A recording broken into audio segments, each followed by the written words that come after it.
Okay, guys, alternate ending. Take 43. With so many movies on the net and TV, it's kind of hard being up and film savvy. Do you catch a show while you're on the go? And how do you know what to keep or what to throw? How do you know what to keep or what to throw? Tune in, tune in, tune in to alternate ending. Tune in, tune in, tune in to alternate ending. Now! Please give a warm welcome to the hosts of Alternate Ending. Welcome to Alternate Ending. We're discovering good movies, one bad movie at a time. I'm film school dropout Robert Jarsinski. Across from me is our casual moviegoer Carrie Jarsinski and our very own critic in residence Tim Brayton. With Alien Covenant out in theaters now, we're going to go through the entire series. We actually did go through the entire series pretty much. Pretty much. Almost. How did you guys manage to do this in a week? Well, a week is 7 days, and there were only 4 movies, so it wasn't even a movie. There were a day. 6 movies. What do you mean? Well, I haven't seen Covenant yet. As of this recording, I haven't seen Covenant yet. When it reaches all of you in podcast land, I will have seen it. For those more committed, like Kara and I, we saw it. We burned the midnight oil, and we were counting Prometheus, and that was a decision that we made to start, is to not include Alien versus Predator, that kind of branched out. Because they're very bad. Yeah, it's that, and I think time constraints too. Time constraints, they don't do anything. Like, if we're talking about the Alien films, the Alien versus Predator films are a different thing that are bad. Yeah. I've heard they're bad, and when I started seeing people's rankings come in and that they were worse than Alien 3, I was like, nope, not doing it. Not taking the time. Oh, so you've just shown your hand a little bit. I haven't shown you anything. That was a trick. That implies something by saying it that way.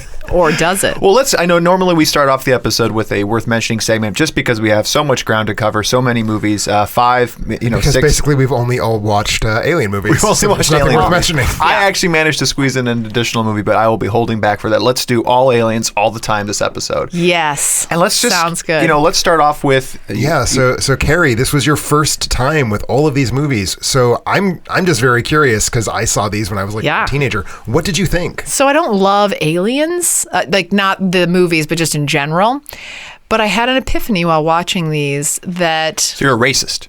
That's kind of what we're saying here. Yeah, that's exactly what I'm saying. She just wants to keep her job, man. Yeah.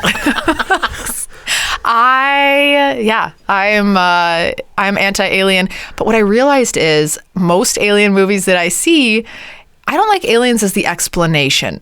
I don't like when you've seen this whole movie, it's something's really scary, things are happening, and then they're like, oops, it was an alien, so the movie's over. Like, that makes sense. I feel like this is just... Is that most movies? I feel like this is PTSD just from Indiana Jones still. Like, you're still harboring so much anger about Crystal Skull that you can't get over it. I'm so mad about it. Like, it's just, of all things, like, you could have made it anything. Like, I would have rather have it be like a prehistoric dinosaur situation. They are technically transdimensional beings. I don't like them either. I'm racist against those too. So what I realized though is I had a come to Carrie moment with myself, and I realized I think I like them when they're the center point. Sure.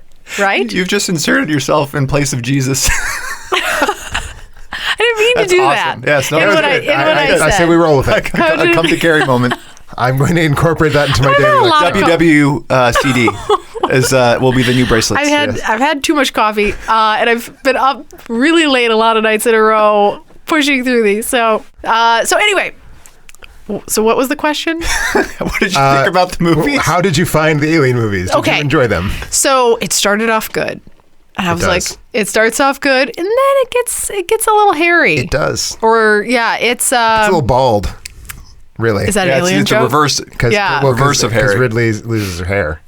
She does lose her hair. You're right. I thought you were talking about the aliens, because they're bald too. They are bald. Yeah. I thought they were really good. So again, coming fresh off this, I think it's really interesting to see something. I obviously don't have any of the childhood.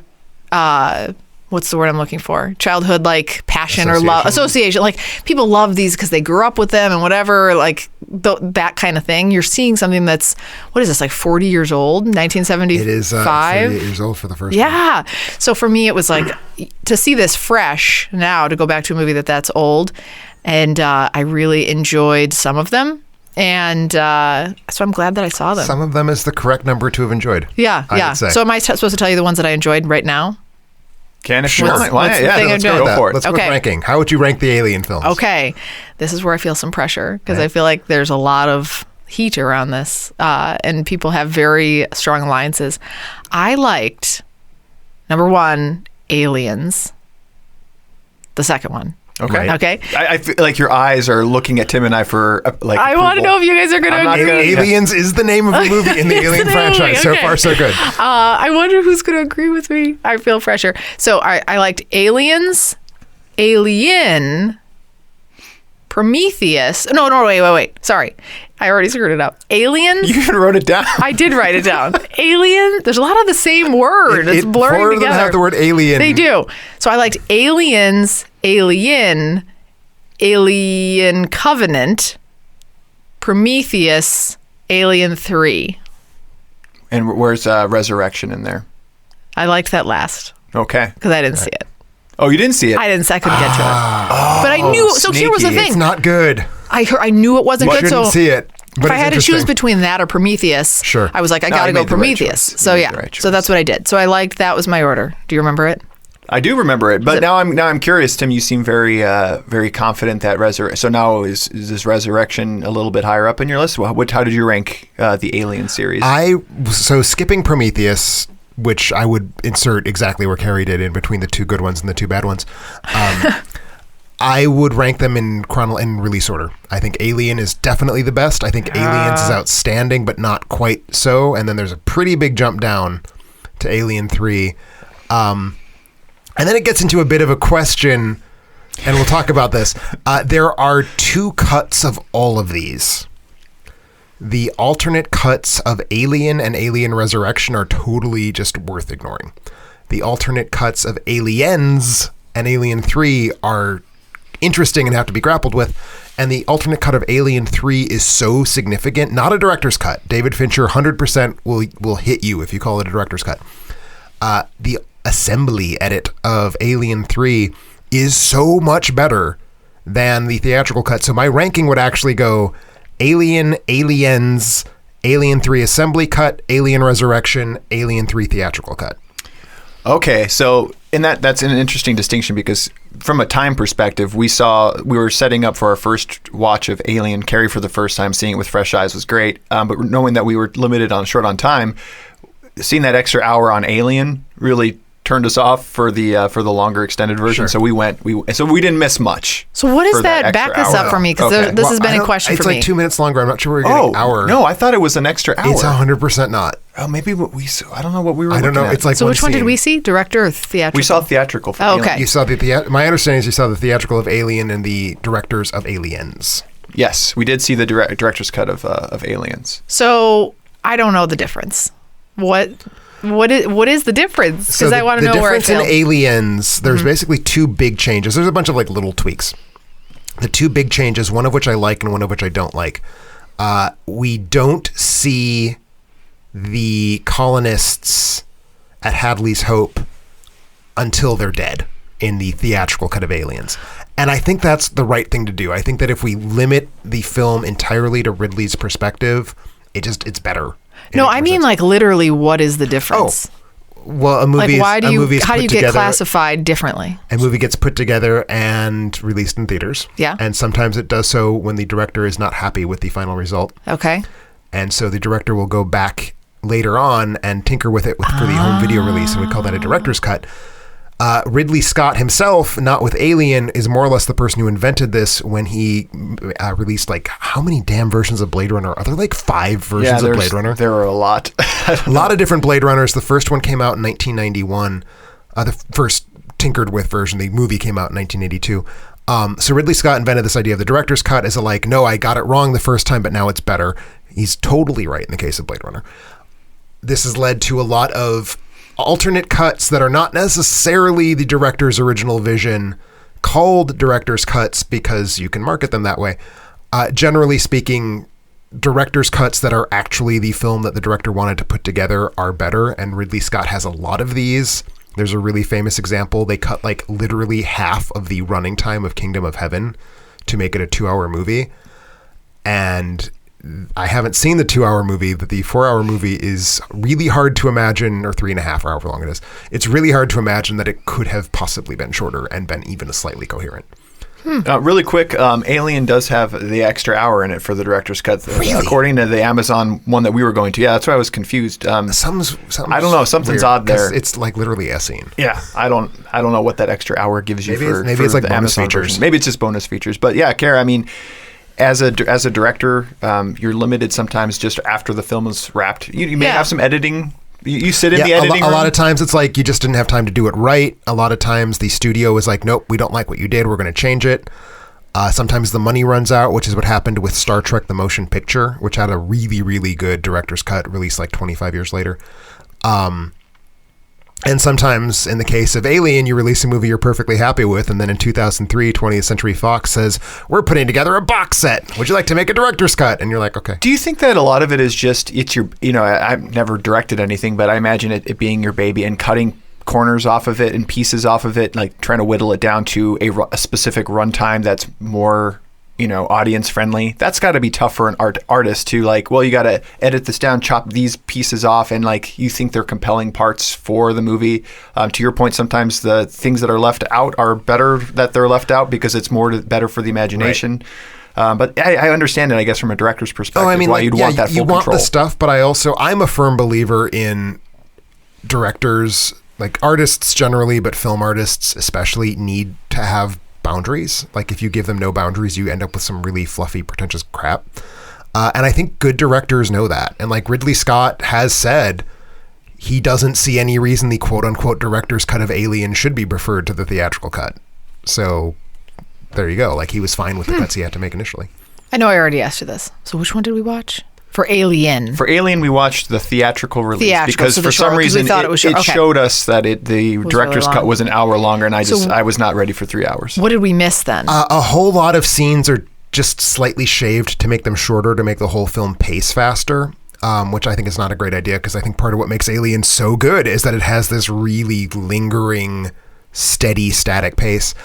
There's a scene added where Ridley encounters Ripley. Have I been saying Ridley this whole time? I've been saying Ridley this whole time. No, you were thinking Ridley maybe. Scott. Yeah, it's easy to do. Yeah. Also thinking the character Ridley from the Metroid series. Ripley, Ellen Ripley. I'm going to just smack your face if you do it again, and then you'll just know. You'll be really surprised. Sounds perfect. Yeah, okay. So Ripley, with a P, not with a D, is trying to escape and finds a catacomb of some sort where the alien has entombed its victims. And there's the whole thing in the theatrical cut about the bodies aren't there, and it's mysterious. Turns out the alien is turning them into cocoons where they will generate more aliens. It's used as a concept in Aliens. It's used really well there. In Alien, in the director's cut, it just bloats it, and it ruins the very nice straight shot of the final sequence. Yeah. I'll get to my ranking too, just curious. because I think I'm going to just to shake things up. It's not the reason I'm doing it. Your favorite one is Resurrection, right? No, I'm not quite there yet. For me, and having seen Covenant, I'll include this in my selection process here. I would actually start. I'm going to get so much crap. Prometheus is actually my out of the ones, and then followed very closely and by Alien, and then Aliens, and then I'll insert Covenant right there. Yeah. Then Resurrection, and then last So what I didn't Cubed. What I didn't say in mine is Prometheus actually ties with Aliens 3. That bad for you? Yeah. I just think it's misunderstood. I think it's misunderstood and overhated, but definitely not. I like real curious. Well, and this is why I know right Yeah. before we were talking hey, what do we have? Which movies do we have time? And then Tim was like, hey, we could cut Prometheus off this, and I kind of gave him a look of I didn't realize you were the stupidest man on earth when I said that. I just like the questions that it asks a whole lot more, and we'll get into all of these, and I don't know which order we'll do it in, but I just like the questions that it asks more and explores more. Well, Alien doesn't ask questions. Right, Alien is a haunted house movie. It is a haunted house movie. It's a very good haunted house movie. So let's start there too. Is the vibe I get from Alien when I look at it? It is a very quiet and dark thriller. Like it's a slasher movie. It's a slasher movie, starring 100%. an alien. Yes, and it happen to be that an is alien absolutely picking the case. off people. And that's watching it for the first time in a long time, a 1979 movie, it holds up. It holds up so good. It is baffling shocked. to me. Yeah. And I don't want to step on Carrie if you had No. I was just gonna say I couldn't believe that what is the set? What's that called? Like the set. Yeah, the set. Yeah, okay, so I'm getting really technical here, aren't I? I'm learning. So the set is just so crazy realistic. I mean, is even like the ships and all like the mechanicals and all the stuff, the set just feels so far beyond probably anything else of its time, I would imagine. I mean, it was so detailed and I don't know, it was awesome. So yeah, the movie comes about in 1979 because Star Wars is released and makes $10 quadrillion billion, and so everybody wants to make sci-fi movies. There was this Dan O'Bannon script that nobody wanted to make because it looked like some garbage about some killer monster, and the producers and Ridley Scott encountered the script and were like, we can do something with this. So the film very much is part of the like post Star Wars, let's spend a huge quantity of money on really amazing sci-fi paraphernalia. Yeah. And like that's what I love about Alien is the first hour really, because it's almost exactly halfway through the movie that the chest bursting scene happens.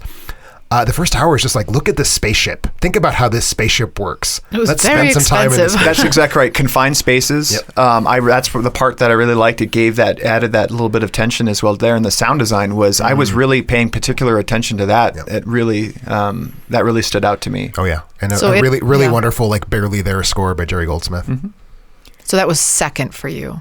That was second for me. And it was tough to put Prometheus first, but I'm just such a prisoner of the moment, so to speak. I just love the visuals. The visuals are Prometheus. Phenomenal. And so to be fair, had I not rewatched Prometheus and done some extra work and looked at all the viral marketing campaigns that they did for it, I probably would have ranked it closer. The viral marketing is not that movie. Well, because it pieces together what Ridley is ultimately trying to explore, and this is what I'll pose to you too. Prometheus very much more of like understanding where creation, where we came from, questioning God and all of that thing.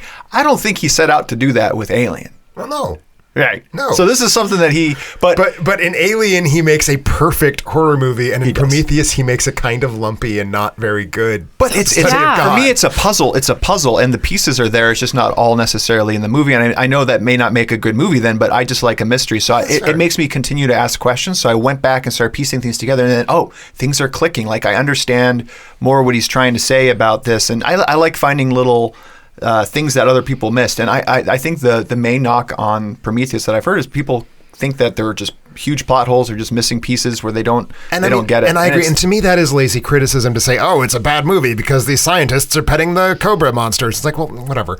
I mean, it's also just kind of a clumsy shaped plot that doesn't make a whole lot of sense in a lot of ways. I do like it. I think it is an undervalued movie, especially by the internet. I'm very thrown by calling it better than Alien. I think the things that stand out to me the most about it is the questions that ask, but I just really like the idea of these engineers. Sure. The engineer is such a cool thing, and it's a little bit of a throwback to a movie I liked long ago. I'm not going to rewatch it because I'll probably like it less as Stargate, and the same type of... Rob. I know, but it's the same idea it's the best Emmerich film. Is that Emmerich? That's Roland Emmerich. It's Roland Emmerich. Emmerich. Well, just the idea that somehow we got here. We think we understand everything in our, how we've evolved, and but there are so many more questions. Well, how did that thing get there? And I like exploring that, and I like Ridley's perspective on how we got there. Okay. So that's why I like it. And then we can keep talking about Alien too. Alien as well. So I gotta say, I mean, talking about all of these movies, I think is good. You're such an '80s kid. I thought for sure Aliens was going to be your favorite, Rob. Well, and that's where I was interested in going off. Quite a departure in style. Two very different. They're two different movies. Very different movies. I know. Alien's a horror movie. Aliens is a love story. It's an action movie and a love story. Oh, I know. Yeah. It was so Karen, good. It was your favorite. What do you think about it? Well, let me tell you, I have a list of the reasons why it was the best. Number one, my favorite of the robot guys. Oh, totally. Lance Henriksen. Is he the guy from Human Centipede? No. I don't think so. No, he is not. I think he is. No, I'm pretty sure he's not. No, he is not. Just He's has similar he's the kind guy of from facial. Pumpkinhead. Is that what you're thinking of? Pumpkinhead. Nice, Pumpkinhead. Tim. As I tell you more reasons, look it up. I think he's the doctor from No, Human he is Centipede. absolutely. I will not be looking. This is not a random. This is like one of the great character actors. Like he's not. The guy No, from so Human he's Centipede. not. So I was just checking. He's Not the guy the from guy. Millennium. Okay. Also, the guy that I love the most. My favorite character is Bishop. I love him. I love everything about him. So he had my favorite character in Aliens. Then, just overall, this had the best cast. This was a better cast to me than Alien. I cared more about these characters. I cared about.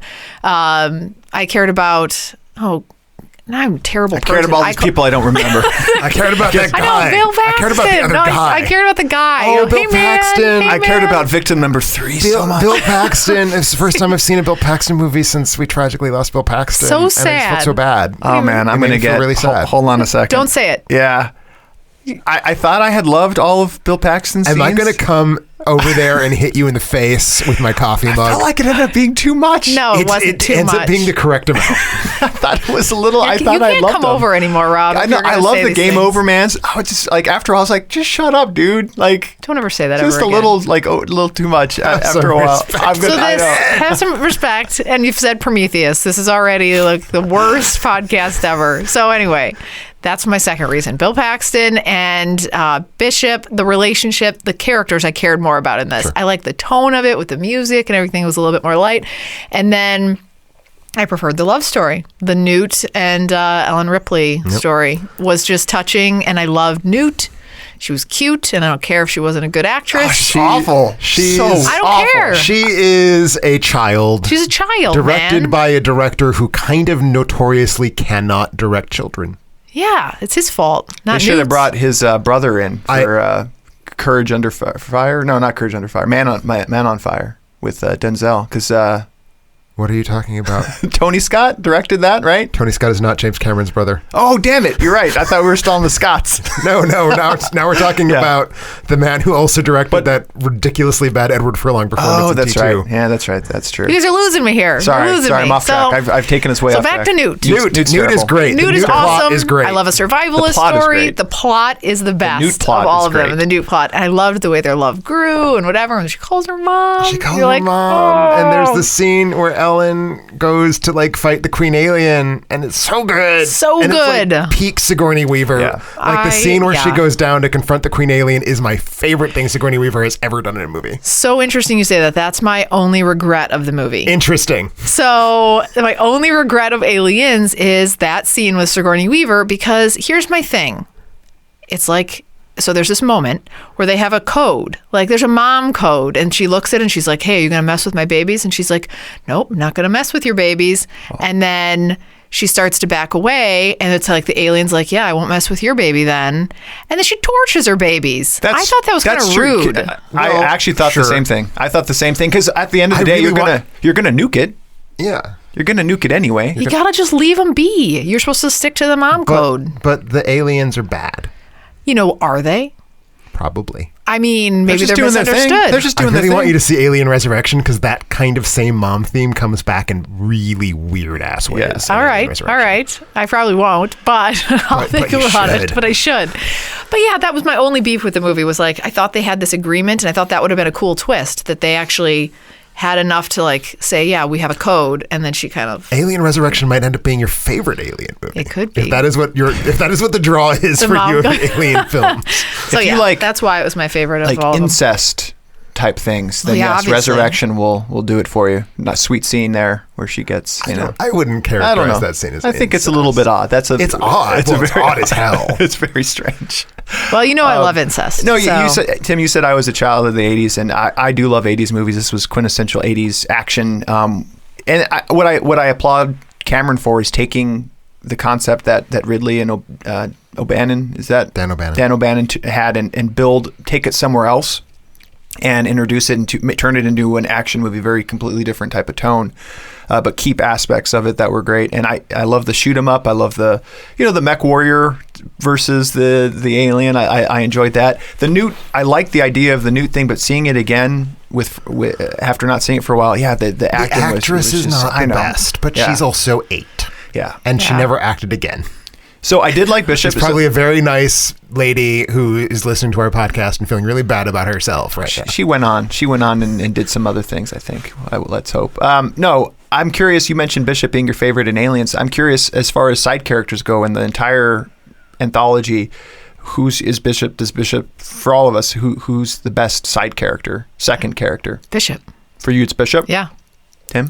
I mean, Bishop is an outstanding character, and I'm a sucker for the robot who is aware that he is a robot but wants to be human. Like, I'm such an easy lay for that plot line. I even, like, for all that the Winona Ryder character in Alien Resurrection is an absolute irredeemable train wreck of storytelling, I even kind of like that character. Like, that's how much I like the robot character. I like Ash in the first Alien for the same reason. So I'm actually going to have to second carry on this one. I'm going to go with Bishop. Yeah. Bishop across both of the movies, because I think his death scene in 3, one of the best things that happens in that movie. Yeah. So agreed. I'll say again, I'll agree with you. Even though we had disagreement on our orders, we line up on who the best secondary character was, and it's Bishop. Feeling good about myself. And I'm going to go out on a limb and say about my number 3, Jones the cat. Oh yeah, I forgot. You are good actor. Yeah. Good actor. Now there's an actor. The scene where the alien like crouches down to regard Jones, and then it just cuts away. I love, because it's like two very sleek predators acknowledging each other. You are a cat lady. I agree. The cat was pretty top notch calico. What were you? It is not remotely a calico. It was orange, wasn't it? Calicos are white, ginger, and black. I'm not a cat person. We don't know cats. I have a calico. That's right. Oh, when is a cat a calico? So we go from 1986 Aliens, and then there's a break. There's some time that passes. Although 6 less years. of a break, actually, the Alien films got progressively closer to each other, which seems weird. That's true. And we pick up with I think it's David Fincher's first director. It is his first work as a feature director. He'd done some music videos, prominently for Madonna. And he takes over the series. Hated the experience, found it to be he left before it was done. That's why the assembly cut is not a director's cut. It's just better.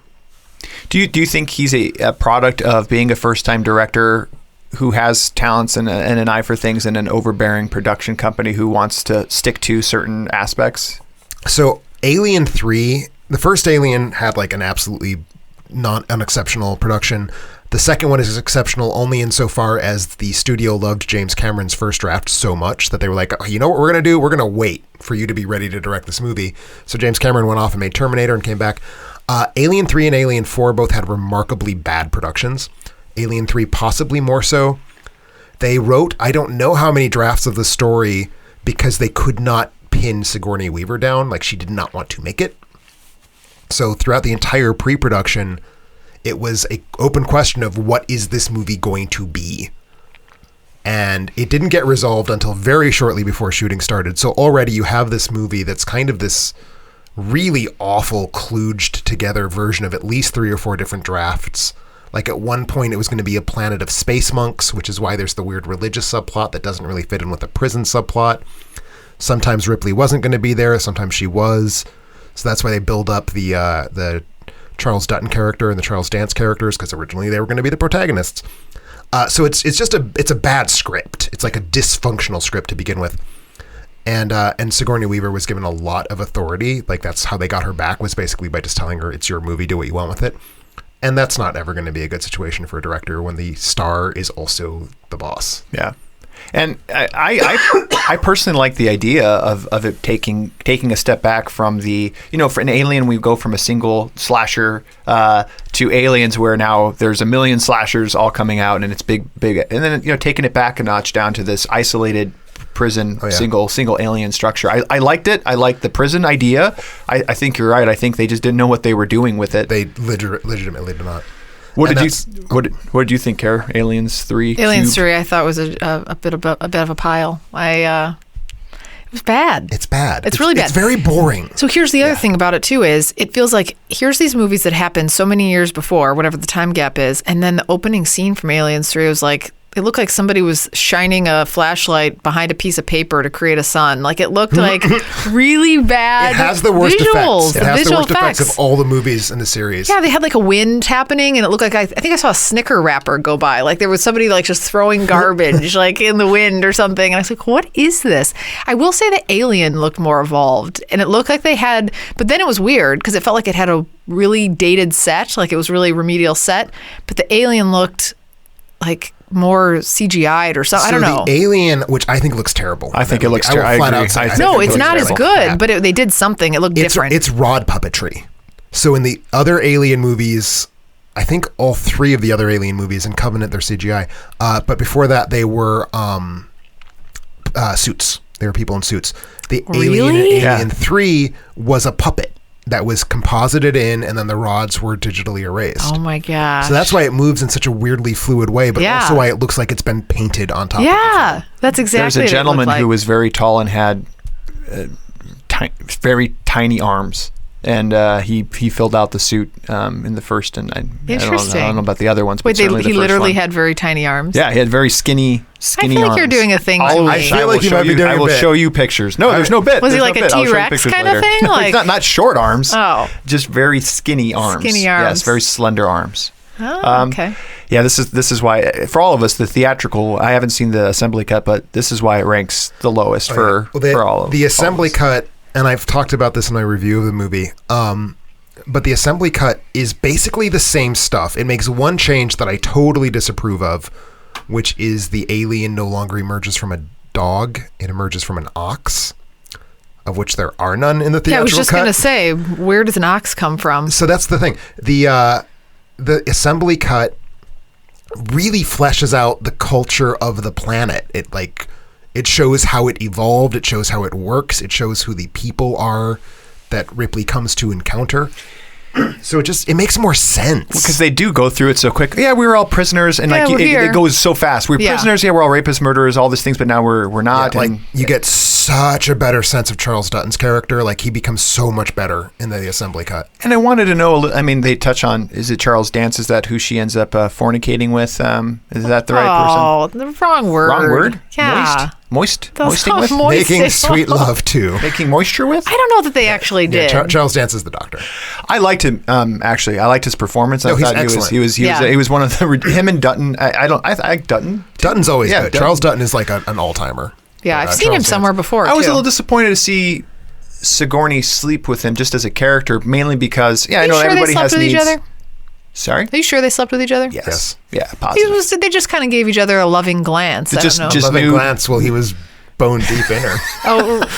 I don't. Maybe it was just some nude. I think they were just doing some rubbing. Snuggling. I think it was just rubbing. No, but much like we compare Alien to a slasher film, it's usually the virgin, who kind of escapes, who escapes and is able to overcome the slasher. In this case, by her doing that, she actually does die. So maybe there's some ties there too. She dies because she's Christ. So you guys were talking a little bit about some religious aspects to the movie. I'm interested Carrie, what you guys think podcast about that you had some ideas about the religious imagery, and I'm really curious to hear you. Did I say that? When did I say that? Didn't you say that? I think you did say it. You texted me. I think it was a text conversation. It might have been a sarcastic joke. What did I say? That was actually very astute. I think you said it's like watching Catholic Mass followed by a baptism. Something like that. That's just meant because I was painfully long. Yeah, that's all I meant. You unintentionally made a very good observation. I think it's very adroit. I said that because it was painfully long. You can take credit anytime. You can pretend that you meant it. What I meant by Catholic Mass followed by baptism was because... Baptism by fire, too. That's also what I meant. And I also meant it because Sigourney Weaver is God. And the alien is Jesus? The alien is our Lord and Savior, Jesus Christ. Is that what it is? Do I have it right? I mean, there's really on the nose crucifix imagery in Alien 3. And that's a carryover from Ridley, and Ridley continues to carry it on as well too with this whole idea. And maybe it's more. I'll give credit maybe more to Dan O'Bannon as well in the developing. My sense is that Dan O'Bannon doesn't really get that much credit. No, but it's credit for. I mean, the whole concept of the face suckers impregnating basically through what is rape. impregnating, people, and then you give birth to something else. Prometheus touches on this too. I don't know if you guys remember watching it. Seeing it the second time, it really stood out to me.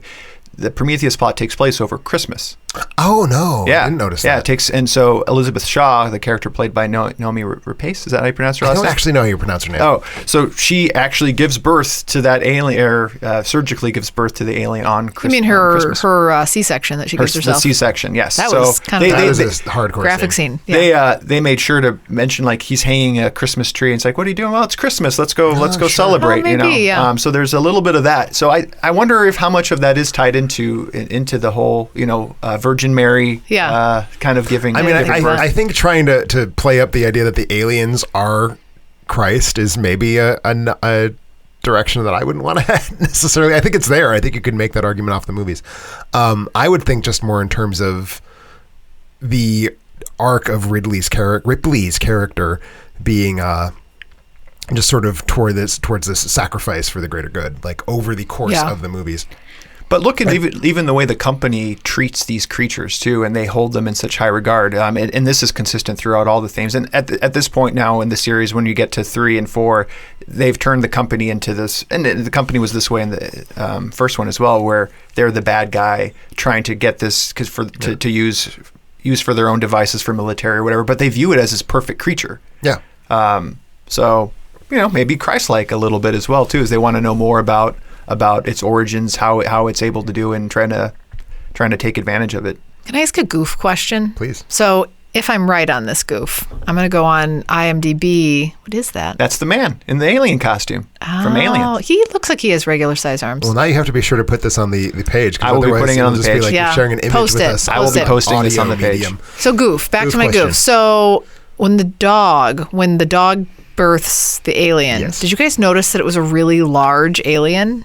Yeah, it is an alien too large to have emerged from a dog that size. That, and I thought that the whole idea was that they come out these like little mini aliens. Why was this one so big? Relative to the dog, it was probably the same size as it is to a human. I don't think so. This was a very large dog. Well, I think it was a goof. One of the ideas that is not really well developed. Remember, it came out of an ox, so and that makes more sense. Yeah.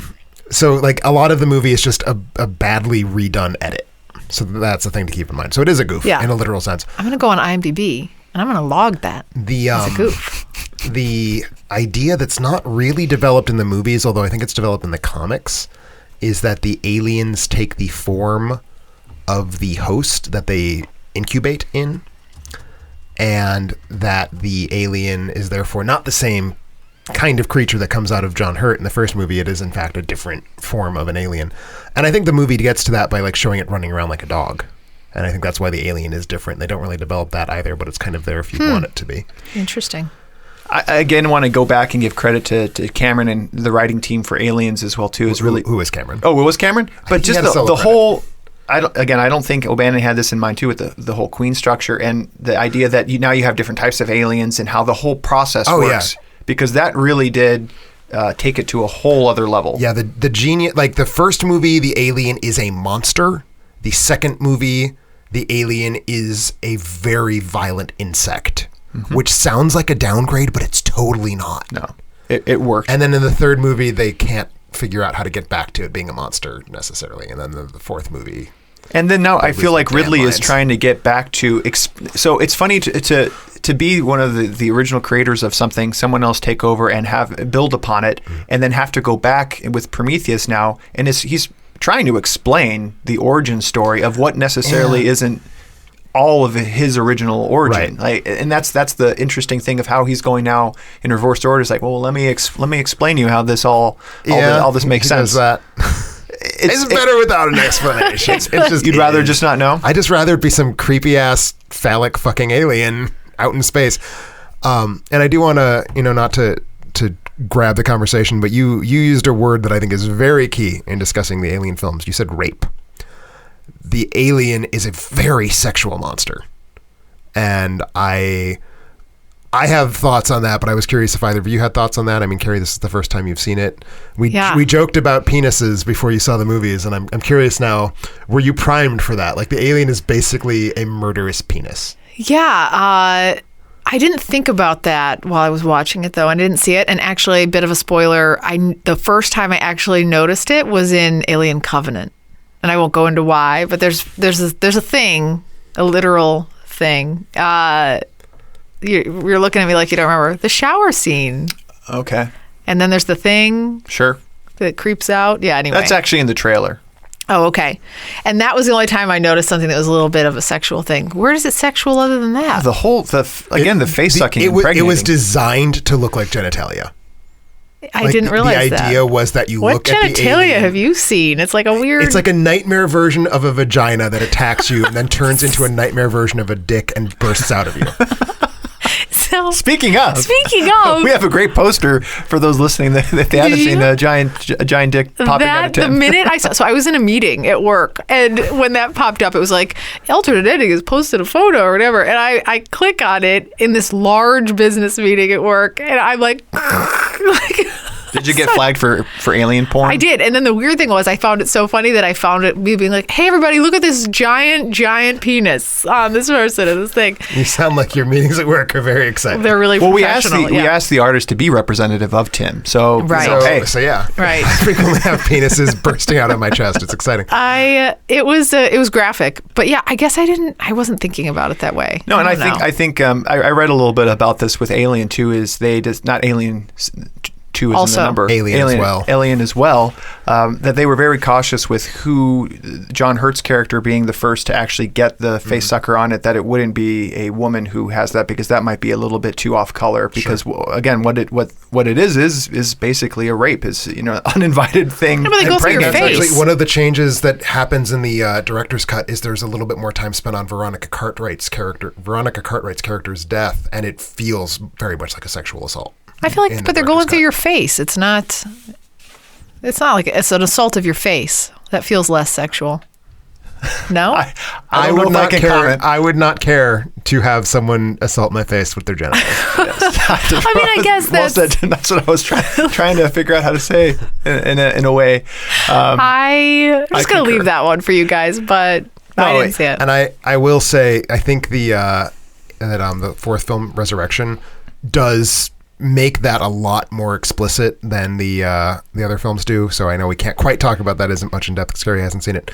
But the original design of the alien thing at the end was meant to have very visible genitalia inspired by both male and female human genitalia. They built it, they shot it. The director basically said, "That's too much for me and I'm French."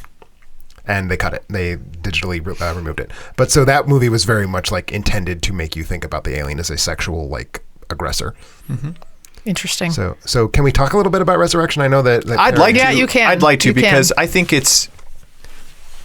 think it's not misunderstood. I think it's understood correctly. It's understood correctly, but I'm curious. So it's a Joss Whedon script. It's a Joss Whedon script. Who wrote Buffy the Vampire Slayer. Love it. Avengers. Right? Avengers and Avengers versus Robot. Yeah, versus Age of Ultron. Age of Ultron. Known for his witty banter as Firefly, which I think you just recently reviewed. Serenity, yeah. Yeah, Serenity. I think it's very clear also that Serenity / Firefly was a way that he worked through things that he did not get to do in and that's what I was going to say too, is it's a Joss Whedon script not executed with what I assume he wanted to. Oh, he's talked a lot about that. Yeah. And frankly, I think he's talking about it in a way that's maybe a little bit defensive and whiny. And I think the script is a bigger problem than So that's what I was going to say too, is I think if you even let Joss do his script the way I don't think that would have worked for the movie either. So no, that's the thing. Like, he wrote the screenplay for a bad Alien film, and Jean-Pierre Jeunet directed an Alien film badly. And it was even worse because he was doing an extra bad job of directing this Joss Whedon script. So you have 3 different ways that the movie is not right. And I think that's, interesting. I do respond more strongly to Jeunet's directing than Whedon's writing, I think, because Jeunet clearly was like, let's make something just phenomenally gross. Let's just make just a crazy, gross out, grand guignol affair. And I think that part of it's kind of like delightfully crass.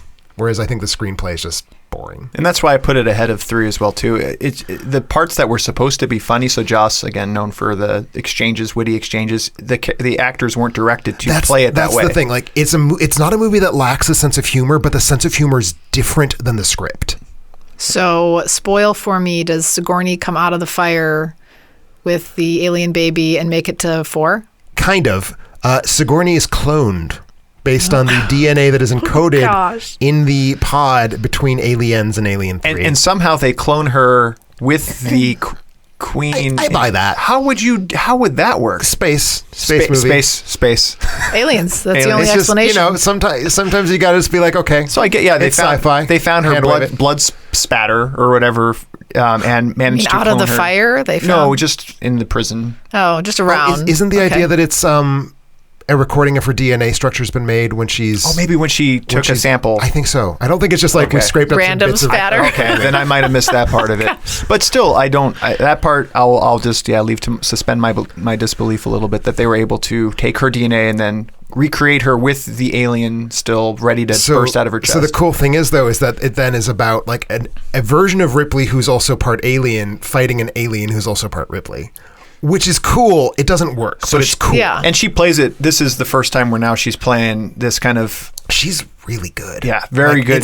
She's better than the movie deserves. Here's my hot take. I think Sigourney Weaver is better in Resurrection than she is in Alien 1. I can't disagree. I really love the attitude that she carries. She makes the movie, and the scene where she confronts the malformed clones is like... so much better than that movie, and I don't know where it came from. So she's not the first clone, she's the eighth. 8 Sigourney Weavers? Yeah, it took them 8 to get it right. Okay. So the other 7... The other 7 are bad crimes shape. Against God. Sure. So You don't are they get cloning missing right things the like first time. short arm, short leg kind of thing? A little bit Worse. more than that. Yeah, Worse, a little bit worse, of Malformed, course. as Tim said, is probably the best way to Because describe she's it. also got the alien DNA, so there's like Okay. the horrible like half alien with human parts sticking out. So the of real them. question is, though, you'd still go for her, wouldn't you, Tim? Well, she's Sigourney Weaver. I know. Like, how malformed would she have to be, Tim? More than I can imagine. So yeah, cool things about her is she has a little bit more edge to her because she has that alien Right. DNA. Her blood is a bit acidic. Does she have a she has grill? healing powers. A silver grill? No silver grill. Her Sadly. nails. No. Her nails are sharp and Her nails are sharp and green. in green. And her skin is kind of like clammy in weird, interesting ways. Yeah, Interesting. much like the saliva or the Yeah, I got that. Yeah. the au jus that pours out of the alien's face. But yeah. You already mentioned a couple scenes out of Resurrection just before we move on too that you liked was the kind of the not that you like but that you can actually admire is the I'll go with like. yeah I'll go with like I like the scene where she confronts the repulsive monstrosities. the that one force innovative her. thing that I liked was the government has taken over. Now we're like 200 years past 200 years past 3. Past which is, 3. I think 3 is like a year after Aliens. And That's Aliens right. is 57 Okay. years after. and the government there's a government installation they've taken humans who were cryogenically frozen and they want to replicate now these aliens and they've caged them. They want to turn them into to animals. And the 3 in a cage, they have 3 aliens in a cage, and this is the part that I thought was inventive. They obviously secrete blood. What the 3 aliens decide who are trapped in this this prison that they can't get out of, it's built just for them, is they decide to kill the weakest of the 3 in order to get the blood to spill out, and that's how they break out. I thought that was really clever. That's really good. That was a really great I way don't to get do how it. that happened. Because the alien blood is acidic. It cuts Oh, through metal. that two yellow aliens stuff. Yeah. gang up on the 3rd alien and they say, hey, crack, crackle. Right. And then they just destroy the hell out of Got that it, alien. got I'm sorry, Rob, could you I wasn't That was paying my attention. alien. Could you repeat that? I was That joking. seems- I didn't actually mean to repeat Oh, that. you didn't want me to repeat that. Don't do that ever again. So we're on to Prometheus now from here, which You're number 1. yeah, my number 1, which Best movie ever made. goes back to a beginning of 2093 or something. I think it's 2089 for the 2089. scene where they find the like archaeological dig, and then it moves to 2093. and Very soon, we might even be allowed to see it. the CEO of who played by Guy Pearce, an aged Guy Pearce. A very convincingly aged. I did not know that was Guy Pearce. Did Did you think it was a 90 or a Did you think 75-year-old it was man? Johnny Knoxville and Bad Grandpa? Yeah, I did.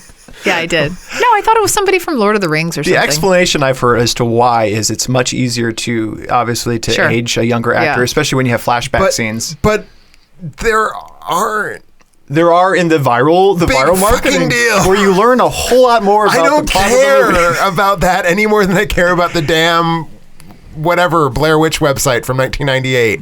We'll have to talk more about it as well at a later date. But it was just easier to age him. Yeah, that was so he has apparently he's decided to spend $1 trillion based on these archaeologists what their findings are of these similar paintings in different times, different cultures, and to go on this exploration to where they think they're getting an invitation to come to. Yeah. And they discover possibly the engineers as they're I hated as this they're movie. called. I know you had lots of questions though about this movie. That's the thing that I don't like. Why is it so bad? Why is it so bad? I was like, who's this guy in the beginning? What's his workout plan? Like, there were so many questions for me. I just didn't care about anybody in this movie. I cared more about, at least in Aliens 3, it's memorable. Like, I will remember what happened in that movie. I've already forgotten. Well, what do you Prometheus. think is happening in that opening scene? Because I know that one gets a lot The of guy questions. drinks. There's this very, very in shape man who's very pale. He drinks something. I don't really know. And that's the thing. I don't like when you come in and you're confused. And I feel like you said, people missed the point of this movie probably, and that's why they didn't like it. And that's why I didn't like it. I don't know what was happening the whole time. Well, you have an purpose. aging trillionaire who's created life, and he created David as his son, Right. who's a synthetic. And I will take one exception to what Carrie said, which I mostly agree with. I do care about David. Like, I think he's evil, Oh, but I I can't care tell about you. him as a character. David. Oh, you know he's evil. He's evil in Prometheus. Oh, right. And I assume he remains evil in Covenant. He does. I thought I was going to spoil something. I for also you know there. he makes out with himself in Covenant. Oh, you do know that? I know that. That's the internet It cannot was shut up pretty about good, that. though. I want to see it. I want to see it a lot. Yeah, no tongue. He's I know. Spoiler alert. Sorry. we were talking about our favorite secondary characters, probably him or Paul Reiser, just because I like Paul Paul Reiser being so Reiser. squirmy and What is wrong with You don't like Paul Reiser? I thought it was. I mean, he was he's fun. he's a good performance of the venal bureaucratic dick. Yeah, that's what I like. I thought it was a good performance, but I like David's great in this, played by Fassbender. Not as good as Bishop. But an aging trillionaire who's been able to create life himself, has all the money in the world, all the resources that he can, but he's dying and he's built something that will live on forever. He wants to go find the secrets to the universe and sets off on this journey. I think that's a very compelling storyline to go seek that out and to have the resources to try to go do it. Sure. I just don't care. And then you have these naive archaeologists who, have this vision of what these people will be and that they're all these good, and maybe it doesn't turn out as they thought. I feel like aging trillionaire builds a spaceship to find the Fountain of Youth planet is much more interesting than Prometheus. Yeah. But that's what it's setting out to do at first, and then it doesn't turn out. I mean, so the great. room sets out to be a probing document of San Francisco relationships and turns into the room. So, like, setting out and arriving are not synonymous. But the opening sequence, and then again, there's probably some debate on this. For me, what that was is the engineers are this kind of are the civilization that would go and populate things, and they have this genetic material that they use that they self-ingest and then populate the world with themselves. Their genetic waste becomes the seed for life on a new planet. Okay. And I think something left out, I think that is present in the director's cut of Prometheus, is that scene. It opens up a little differently. Is a group of these engineers actually go and shake hands with that one that's taking on this task. It's almost like it's an honor to be this person, to sacrifice yourself for this world, and this world will then be populated by his offspring in a way. So they have this genetic material that acts differently within each being. I think you had said, Tim, that it represents it. It turns into, like, the aliens that it inhabits turn into parts of you, or like there's parts of you present in the aliens, and that's kind of what it's. But he's not in it. What is that guy? He is.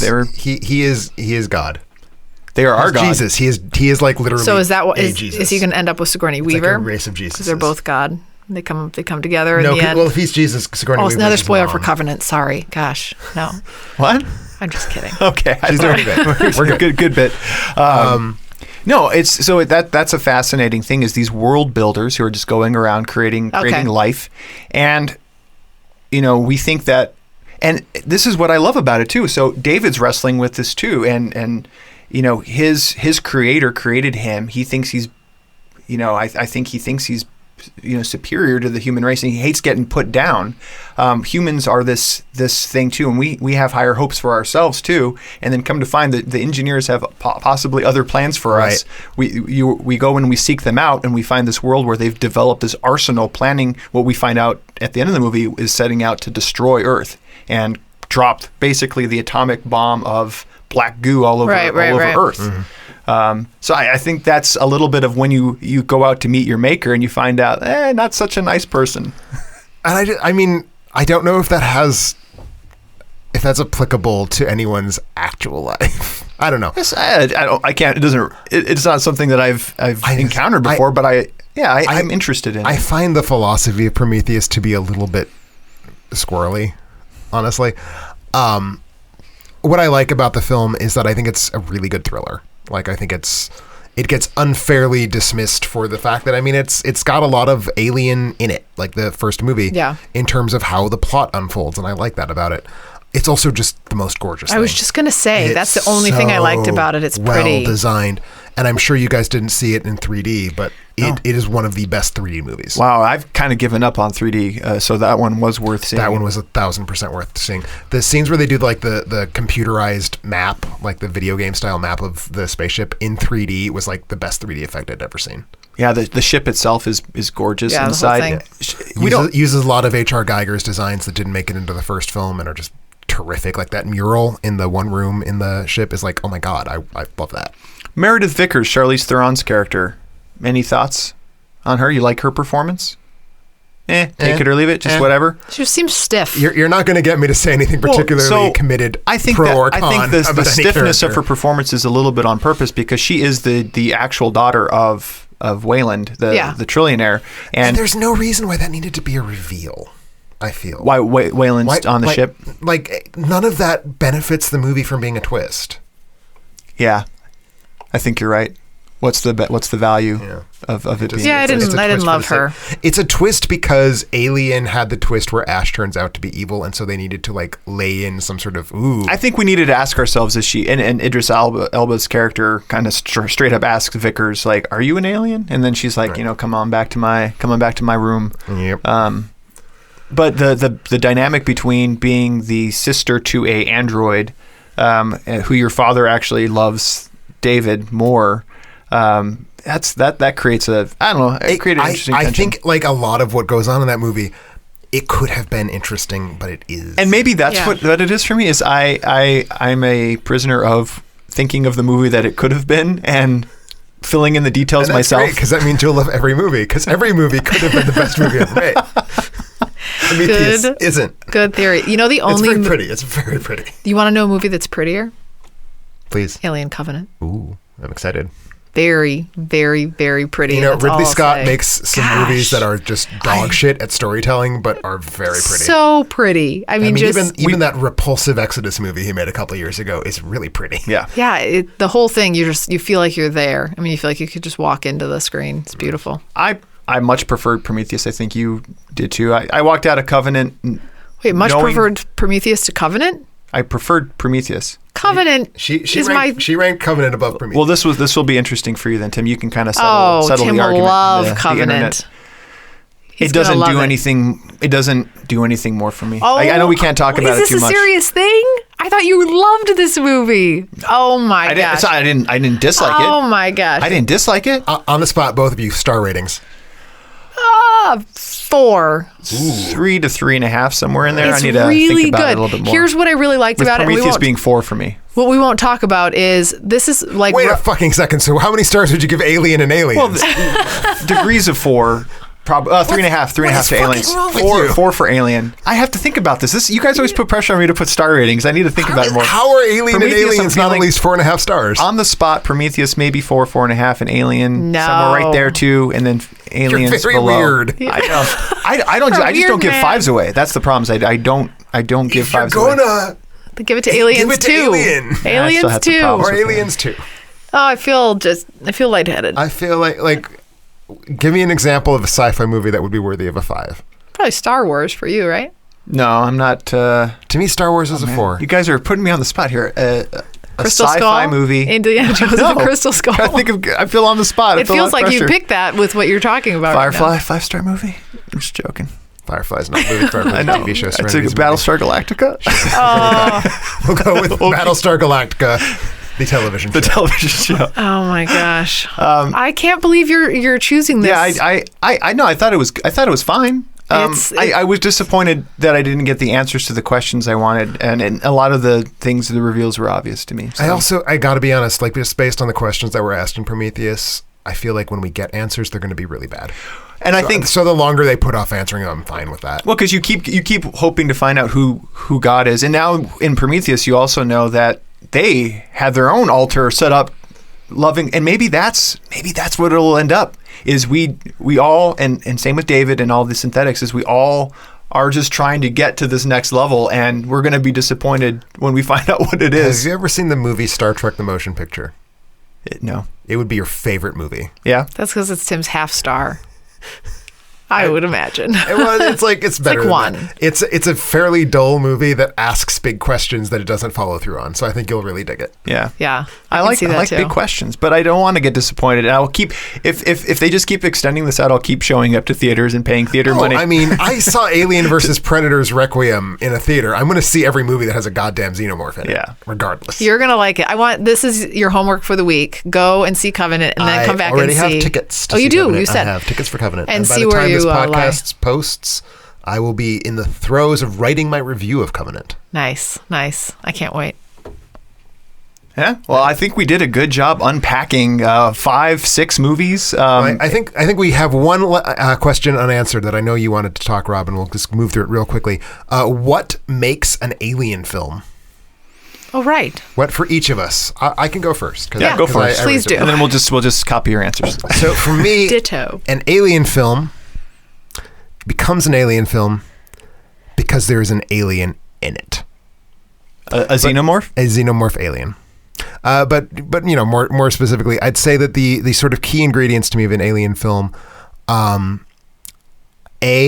think a freedom to experiment stylistically. I think the very cool thing about the first 4, even when they are not good, as 2 of them are not good, is that there's a willingness to see what this universe can handle. And I don't think you see that anywhere else in major franchise movies where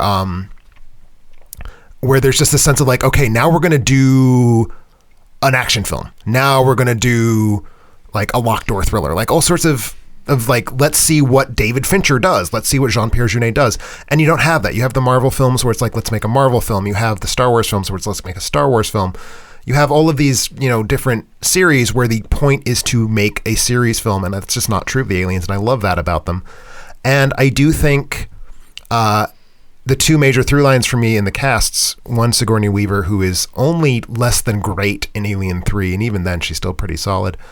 So you have this really strong character who develops over the course of these movies in interesting ways. And I think the thing to keep in mind about the Alien films is that they are experienced more or less uninterrupted in real time by Ellen Ripley. Like, she doesn't really take breaks except for like one break in the middle of Aliens when she goes back to Earth. Other than that, like when a movie ends, for her, perceptually, the next one starts immediately. So there's this really cool character arc there. The other thing, and we touched on this a little bit with Bishop, the thing that connects the movies is their treatment of androids. And I think that's true for Prometheus and presumably Covenant as well. And I think that, androids are typically used in sci-fi as a sort of shorthand for discussing what is a human. Like, how is this thing not a human, or how is this thing potentially more than human? And I think that the Alien films don't always answer that question well, but I think that the different ways they interrogate their androids' humanity is really cool. They do more as it progresses. I think they're trying to get more at that. I think they do a lot in Covenant. I think more and more, I think, now I was going to confuse Ridley with Ripley. I think what really maybe unintentionally stepped into with having Ash is, and maybe no, I think it was purposeful, but I think they're building on that more and realizing that is a very important arc as well too. And I'm the common thread for me too is having a female-centric character, xenomorphs as well, and then having some sort of touch on the android. Like those are the three ingredients that it seems every single one has, regardless if you have like in Aliens where you have 100 aliens running around and it's an action movie, or whether you have it's a thriller, more kind of subdued, isolated area. You have a female-centric lead. You have an android and exploring. I mean, Ripley goes from hating Ash and having a terrible experience with him where he tried to kill her, and then developing an affection and affinity, and I feel like that's entirely on James Cameron, who is just like so good at writing that kind of arc. Yeah, agreed. So those are the three kind of ingredients to me that make an Alien movie. I would even say the Alien versus Predators stay pretty. Pretty fair to that too. The first one has a female lead and no robots that I can recall. I don't remember. Right. Was there a synthetic in there? I don't. No, it was too early. Lance Henriksen. Yeah, Lance Henriksen. He's himself. That's right. Yes, he is actually Lance Henriksen. Yeah, he's playing the actor in the movie. And that's a question I know. Before we get to Carrie too, is in 3, isn't his ear hanging off? He says that he's the real deal. Like, I'm the maker of Bishop. But then his ear's hanging off? I think that might just be that's just hair. a visual thing? I don't know. Was it really the creator of... Well, it can't be the creator, because Lance, like you said, in AVP... Well, I think it's canon that the person he plays at the end of Alien 3 is the great-grandson or grandson of the person he plays in AVP. Also, the AVPs are shit, and we should probably We just won't talk about it. We'll only confuse things. All right, Kara, go ahead. What are some of the key things that you... Like, now that you've seen all these movies for the first time back-to-back... I should have gone first. For future episodes, I will go first for these types of open-ended questions because you guys just said, I was just going to say that there's aliens in it, and you guys elaborated a bit more than I would have. That's all I would have. I'm just thinking, do all of them have exploring new? No, because it's all at the basic prison root, is you isolated. could have any kind of alien. I mean, yeah. I was going to say new planets. I was thinking maybe Aliens takes place entirely on the planet that's established in Alien. Yeah. No new planets. There are no planets. The only planet in Alien Resurrection is our planet, is Earth. They can be anywhere. That's true. Aliens anywhere all the time. So really just those Actually, things? yeah, that is like a specific thing that the Alien films are not about, is exploring new worlds. Yeah. Well, not new worlds, but they in Alien, they step on the moon, LV-4 or whatever. 426. Not bad, Tim. And then bring it back with them. And that is also common with what? Prometheus, I guess. So it's only really two in common there.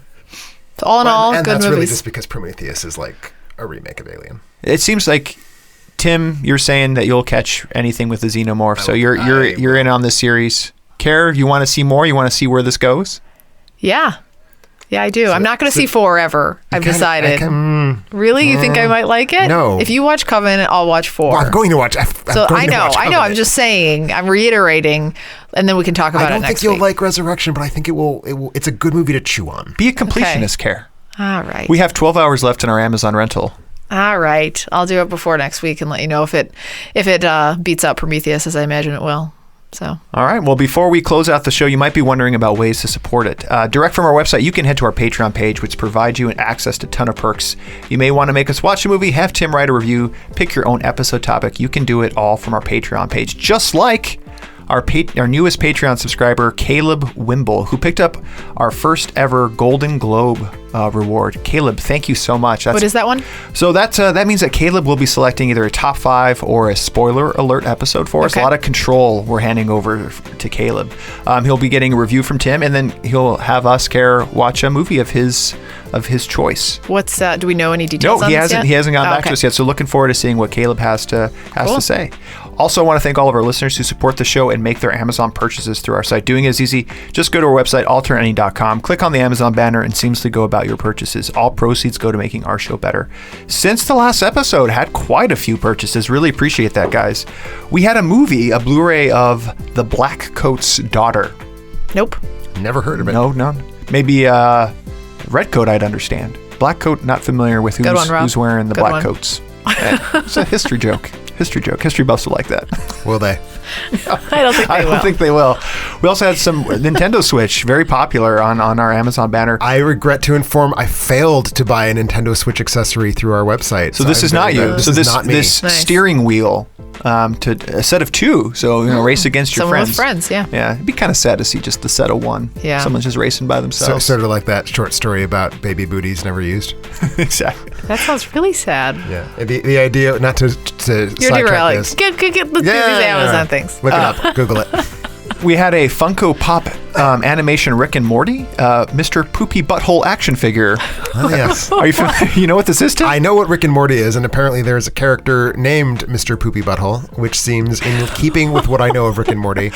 Is this an action figure that I know you don't know the action figure? It's unfair to repeat the first part of it. Funko Pop animation Rick and Morty. The Funko Pop toys are not really action figures in that they are immobile, but they're adorable because they have giant heads with huge eyes. Okay. Poop on their butts? I have a Poopy Butthole. Funko Pop of Baby Groot from Guardians of the Galaxy, and that's one of my favorite things I own. Okay. So is this like something where there's like actual poop? Not real poop, but like... Yeah, someone has actually but like put is there... feces on it. That would be weird. But is there really poop on its butt? Like where I you mean, can see... I feel like it would be an unfortunate name if there weren't. Yeah. It'd be misleading.